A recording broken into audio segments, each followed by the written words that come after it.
की ऊपर ऊपर ना डलले बा, अब ऊपर ना डलले बा, भीतरी के चीजवा रंगले बा, भीतरी के चीजवा रंगले बा। दोस्तों ये देवरा ढोली चाटना ट्रैक पर लिखा गया है, जो कि होली सॉन्ग है, बिल्कुल फुल एंड फ्री सॉन्ग और काफी अच्छा सॉन्ग है। देवर भौजाई का मैटर है, होली सॉन्ग है, बिल्कुल फुल एंड फ्री सॉन्ग है, कोई भी सिंगर इसे गा सकता है, काफी अच्छा सॉन्ग है। सो दोस्तों वीडियो अच्छा लगे तो वीडियो को लाइक कीजिए और शेयर कीजिए। अगर कोई किसी भाई को पर्सनली सॉन्ग भी चाहिए तो स्क्रीन पर नंबर है, इस नंबर पे कॉल करके कम से कम चार्ज में आप सॉन्ग भी ले सकते हैं। चले दोस्तों अपना सॉन्ग स्टार्ट करते हैं। दोस्तों ये मुखड़ा जैसे गाएंगे उस तरह से आपको रिकॉर्डिंग करना है, जहां से 2 बार वहां से आपको 2 बार गाना है, जहां से 1 बार वहां से आपको 1 बार गाना है। तो वीडियो को लास्ट तक और ध्यान से देखना है। देखिए इसको ऐसे गाना है, अरे का करी पिया जी ठनले बा, मुखड़ा में अरे का करी पिया जी ठनले बा, भीतरी के चीजवा रंगले बा, भीतरी के चीजवा रंगले बा, अब ऊपर ना डलले बा, अब ऊपर ना डलले बा, आ भीतरी के चीजवा रंगले बा, भीतरी के चीजवा रंगले बा। दोस्तों जहां से 2 बार वहां से आपको 2 बार गाना है, जहां से 1 बार वहां से आपको 1 बार गाना है। मुखड़ा था, उम्मीद करता हूँ आप सभी को अच्छा लगा हो तो लाइक कीजिए और शेयर कीजिएगा। चले दोस्तों फर्स्ट अंतर का डमी सुनाते हैं।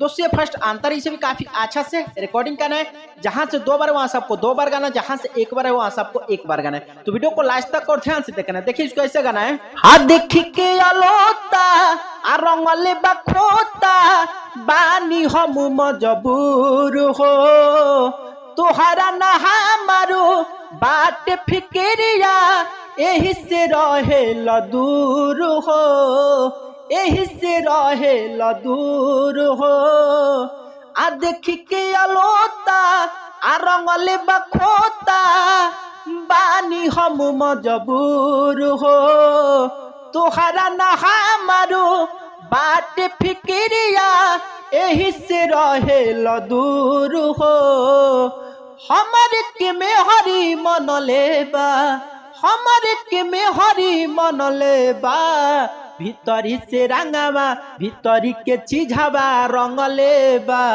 भीतरी के चीजवा रंग लेबा।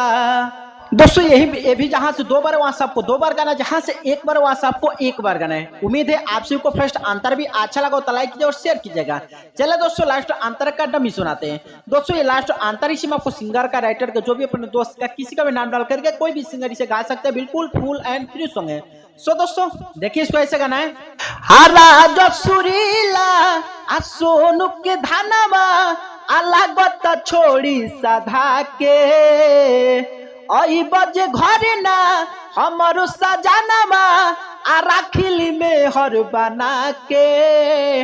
और यहाँ से 2 बार है, आ राजा सुरीला आ सोनू के धनवा, अलगत छोड़ी सधा के, आई बजे घरे ना हमारो सजानवा, आ राखिली में हर बना के, हर सोनू के संघवा बिगड़ले बा, आ सोनू के संघवा बिगड़ले बा, भीतरी के चीजवा रंगले बा, भीतरी के चीजवा रंगले बा। दोस्तों आज का सॉन्ग होली सॉन्ग था और ट्रैक था देवरा ढोली चाटना बा। उम्मीद है आप सभी को अच्छा लगा तो अच्छा सा एक लाइक कीजिएगा और अच्छा सा प्यारा सा एक कमेंट कीजिएगा। अगर किसी भाई को पर्सनली सॉन्ग भी चाहिए तो स्क्रीन पर नंबर, इस नंबर पे कॉल करके कम से कम चार्ज में आप सॉन्ग भी ले सकते हैं। चलिए दोस्तों फिर मिलते हैं नेक्स्ट वीडियो में, तब तक के लिए जय हिंद, वंदे मातरम।